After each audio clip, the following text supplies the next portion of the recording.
नमस्कार, मराठमोळ्या recipes bye Sunita या आपल्या चॅनलवर सर्वांचं खूप खूप स्वागत आहे। आज मी बनवलेत लसूण आणि मिरची घातलेले उडीद डाळीचे पापड। हे पापड भाजूनही खाता येतात आणि तळूनही खाता येतात आणि विशेष म्हणजे लसूण आणि मिरचीमुळे याला खूप छान असा फ्लेवर येतो आणि अगदी खुसखुशीत सुद्धा हे तयार होतात। तर हे कसे करायचे यासाठी व्हिडिओ अगदी शेवटपर्यंत जरूर बघा। आवडल्यास लाईक आणि शेअर सुद्धा जरूर करा। चला तर मग पटकन व्हिडिओला सुरुवात करूयात। लसूण मिरचीचे उडीद डाळीचे पापड करण्यासाठी इथं मी 1 किलो उडदाची डाळ घेतली। डाळ सुरुवातीला स्वच्छ निवडून घ्यायची, त्यानंतर उन्हामध्ये 1 ते 2 तास चांगली कडक वाळवून घ्यायची आणि नंतर बारीक गिरणीमध्ये ही दळून आणायची। उन्हात वाळवल्यामुळे याचं मॉइश्चर उडून जातं आणि आपले पीठ अगदी चांगलं बारीक असं दळून येतं। तर आता हे मी गिरणीतून दळून आणते। पहा, इथं आपलं पीठ दळून तयार आहे। अगदी बारीक असं हे दळलेलं आहे। या पिठाऐवजी तुम्ही रेडीमेड पीठ सुद्धा इथं वापरू शकता। आता आपल्याला हे मळून घ्यायचे। त्याआधी आपल्या आजच्या पापडाचं वैशिष्ट्य म्हणजे लसूण आणि मिरची। तर त्यासाठी इथं मी 10 ते 12 हिरव्या मिरच्या घेतलेल्या आहेत आणि अर्धी वाटी लसूण घेतला।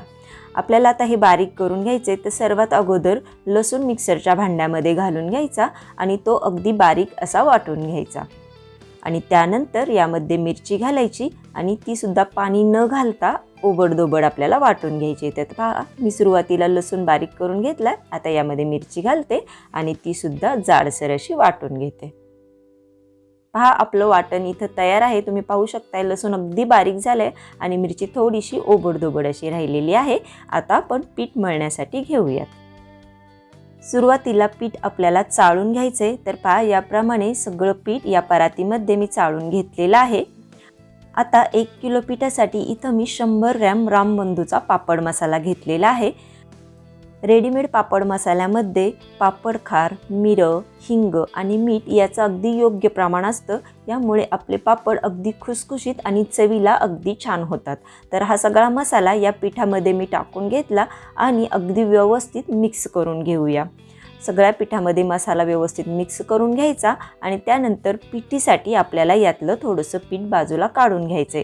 जर आपण अगोदरच पीठ बाजूला काढून ठेवलं तर मग मसाल्याचं प्रमाण या पिठामध्ये जास्त होतं, मग पापड थोडेसे खारट होऊ शकतात। मग काय करायचं, पिठीसाठी पीठ काढायचे, तर मसाला मिक्स करायचा आणि नंतर थोडंसं पीठ बाजूला काढून ठेवायचं आणि जर आपले पापड लाटल्यानंतर पीठ शिल्लक राहिलं तर पुन्हा यामध्ये पाणी घालून मळून त्याचे पापड लाटून घ्यायचे। तर पहा, एवढं पीठ मी बाजूला काढून ठेवले आणि आता आपल्याला पीठ मळायला घ्यायचे। तर आता काय करायचं, आपण जी वाटून घेतलेली लसूण मिरची आहे ती सुरुवातीला या पिठामध्ये टाकायची आणि कोरड्या पिठामध्येच ही अगदी व्यवस्थित अशी मिक्स करून घ्यायची।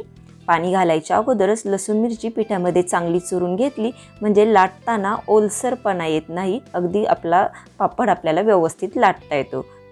लसूण मिरची पिठामध्ये व्यवस्थित मिक्स झालेली आहे। आता यामध्ये थोडं थोडं पाणी घालून आपल्याला हे पीठ चांगलं घट्ट असं मळून घ्यायचे। एकदम जास्त पाणी यामध्ये ओतून घ्यायचं नाही, तर अगदी थोडं थोडं पाणी घालायचं आणि चुरत चुरत हे पीठ मळून घ्यायचं। पहा, पिठाचा आपला गोळा इथं तयार झालेला आहे। सर्वात शेवटी यामध्ये थोडंसं तेल टाकायचं म्हणजे आपल्याला अगदी व्यवस्थित असं हे चुरून घेता येतं। या पिठाला खूप जास्त चिकटपणा असतो, त्यामुळे शेवटी हे आपल्याला एकत्र करता येत नाही। तर तेल घातलं तर अगदी व्यवस्थित असं ते चुरून आपल्याला एकत्र याचा गोळा बनवता येतो। पहा, याप्रमाणे अगदी घट्ट असं पीठ मी हे मळलेलं आहे। आता हे पीठ एका भांड्यामध्ये ठेवायचं आणि यावर झाकण ठेवून 2 तास याला चांगलं मुरू द्यायचं म्हणजे मसाला पिठामध्ये व्यवस्थित मुरतो। जर तुम्हाला सकाळी लवकर पापड लाटायचे असतील तर आदल्या दिवशी रात्री जरी हे पीठ मळून ठेवलं तरी देखील चालेल, हे पीठ खराब होत नाही। पहा, पीठ मळण्यासाठी इथं मी 1 लिटर पाणी घेतलं होतं, त्यातलं अर्धा ते पाऊण लिटर पाणी आपल्याला पीठ मळण्यासाठी लागलेलं आहे। तर पहा, 2 तास झालेले आहेत आणि आपलं पीठ अगदी व्यवस्थित असं मुरलेलं आहे। आता याच्या आपल्याला लाट्या तयार करून घ्यायच्या आहेत। पहा, आपलं पीठ खूप जास्त सुद्धा घट्ट नाही आणि अगदी सैलसर सुद्धा नाही असं हे मळलेलं आहे। आता आपल्याला हे ठेचून घ्यायचे। त्यासाठी इथं मी पाटा वरवंटा घेतलेला आहे आणि त्याला मी अगोदरच तेल लावून घेतलेलं आहे। जर पाटा वरवंटा नसेल तर खलबत्त्यामध्ये सुद्धा तुम्ही हे पीठ ठेचून घेऊ शकता किंवा परातीमध्ये सुद्धा थोडं थोडं करत हे पीठ तुम्ही याप्रमाणे ठेचून घेऊ शकता।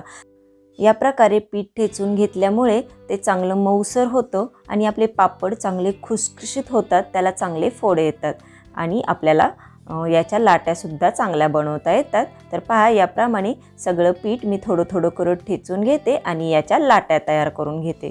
तर लाट्या कशा तयार करायच्या याच्यासुद्धा 2 ट्रिक मी इथं सांगितलेल्या आहेत, व्हिडिओमध्ये पुढे मी त्या दाखवणार आहे। पहा, याप्रमाणे थोडंसं पीठ मी इथं ठेचून घेतलं। आता याच्या लाट्या बनवून घेऊया। पहा, याप्रमाणे याची मी उभी लाटी अशी तयार करून घेतली। आता छोट्या छोट्या लाट्या करण्यासाठी आपण काय करतो, एक सुरी घेतो आणि याप्रमाणे आपण ते कट करून याच्या छोट्या छोट्या लाट्या बनवतो। पण काय होतं, कापताना पीठ या सुरीला चिकटून बसतं।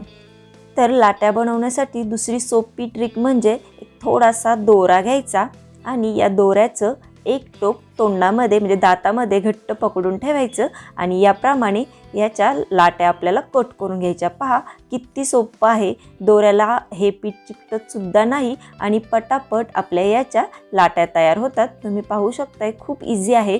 जर आपण खाली बसून पापड लाटत असेल, जर तोंडात तुम्हाला दोरा पकडायचा नसेल तर पायाच्या अंगठ्यामध्ये या दोऱ्याचं एक टोक बांधून ठेवायचं आणि दुसऱ्या टोकाने याप्रमाणे त्याला एक अशी गाठ मारून पटापट अशा गोळ्या तयार करून घ्यायच्या। अगदी पटकन या सगळ्या पिठाच्या गोळ्या तयार होतात। गोळ्या तयार केल्यानंतर एका भांड्यामध्ये त्या झाकून ठेवायच्या, म्हणजे पीठ अगदी व्यवस्थित राहतं आणि शेवटपर्यंत आपल्याला पापड लाटता येतात। आता आपण पापड लाटायला घेऊयात। त्यासाठी पोळपाट आणि खास पापड लाटण्याचं लाटणं म्हणजे रेषाचं लाटणं इथं मी घेतलेलं आहे। त्यामुळं काय होतं, पीठ व्यवस्थित म्हणजे पटकन सरकतं आणि आपल्याला पापड चांगले पातळ लाटता येतात। तर पिठामध्ये सुरुवातीला आपली ही लाटी बुडवून घ्यायची, फक्त एकदाच पीठ लावायचं आणि पहा, याप्रमाणे जितका पातळ लाटता येईल तितका तो लाटून घ्यायचा। पीठ लावल्यामुळे पापड पोळपाटाला चिकटत नाही आणि व्यवस्थित आपल्याला लाटता येतो। तर पहा, जेवढा आपल्याला लाटता येईल तितका पातळ हा पापड लाटून घ्यायचा। तुम्ही पाहू शकताय, अगदी व्यवस्थित असा हा माझा पापड इथं लाटून तयार झालेला आहे।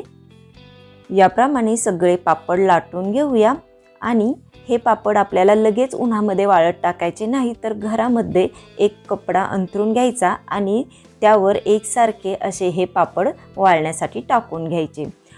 आता हे पापड असेच सपाट राहावेत, म्हणजे वाळताना वाकडे होऊ नयेत, म्हणून काय करायचं, एकदा पापड आपण टाकला की तो हलवायचा नाही। तर एकदा टाकल्यानंतर पापड तसाच व्यवस्थित सुकून द्यायचा आणि सुकल्यानंतर सगळे पापड एकावर एक ठेवून एकत्र करून घ्यायचे आणि त्यावर काहीतरी जड वजन ठेवायचं, म्हणजे ते अगदी सपाट राहतात, वाकडे होत नाहीत। पहा, याप्रमाणे मी एक डबा यावर ठेवलेला आहे आणि आता दुसऱ्या दिवशी सकाळी आपण हे थोडा वेळ उन्हामध्ये वाळवून घेणार आहोत। हे पापड घरातच जरी आपण वाळवून घेतले तरी देखील चालतात, पण जर कोवळ्या उन्हामध्ये याप्रमाणे जर आपण थोडा वेळ त्याला ऊन दिलं तर ते वर्षभर खराब होत नाही, अगदी चांगले टिकतात। पहा, उन्हामध्ये मी एक साडी टाकून घेतलेली आहे आणि याप्रमाणे सगळे पापड मी पसरवून घेतलेले आहेत। अगदी थोडा वेळ 4 ते 5 मिनिटं आपल्याला हे पापड वाळवायचे आहेत। पहा, एकदा थोडेसे सुकले आणि वाकडे व्हायला लागले की आपल्याला ते पुन्हा पलटी करून घ्यायचे। दोन्ही बाजूने 4-5 मिनिटं फक्त ते वाळवून घ्यायचे आणि वाळल्यानंतर एकत्र करून घ्यायचे। पहा, इथं आपले सगळे पापड वाळवून तयार झालेले आहेत। आता हे असेच घरामध्ये पूर्णपणे थंड होईपर्यंत ठेवायचे आणि थंड झाल्यानंतर एका हवाबंद डब्यामध्ये भरून ठेवायचे, म्हणजे ते वर्षभर चांगले राहतात, खराब होत नाहीत। आता यातील पापड मी तुम्हाला भाजून सुद्धा दाखवणार आहे आणि तळून सुद्धा दाखवणार आहे। ज्यांना तळलेलं खूप जास्त आवडत नाही ते हे पापड अशा प्रकारे गॅसवर सुद्धा भाजू शकतात। अगदी पटकन तो भाजून होतो आणि चवीला सुद्धा अतिशय छान लागतो, अगदी कुरकुरीत असा हा तयार होतो। पहा, भाजलेला पापड किती छान तयार झालेला आहे। आता मी तुम्हाला तळून सुद्धा दाखवते। पहा, तेलात टाकल्याबरोबर खूप छान असा तो तळून झालेला आहे आणि अगदी पांढरा शुभ्र खुसखुशीत असा आपला पापड इथं तयार झाला आहे आणि लसणाच्या आणि मिरचीच्या फ्लेवरमुळे चवीला तो अतिशय छान झालेला आहे। याप्रमाणे तुम्ही एकदा करून बघा, अगदी खुसखुशीत असे पापड आपले तयार होतात। तुम्हाला आजचा व्हिडिओ कसा वाटला हे मला कमेंट करून नक्की सांगा. व्हिडिओ आवडल्यास लाईक आणि जास्तीत जास्त शेअरसुद्धा करा आणि चॅनलवर नवीन असाल तर चॅनलला सबस्क्राईबसुद्धा जरूर करा.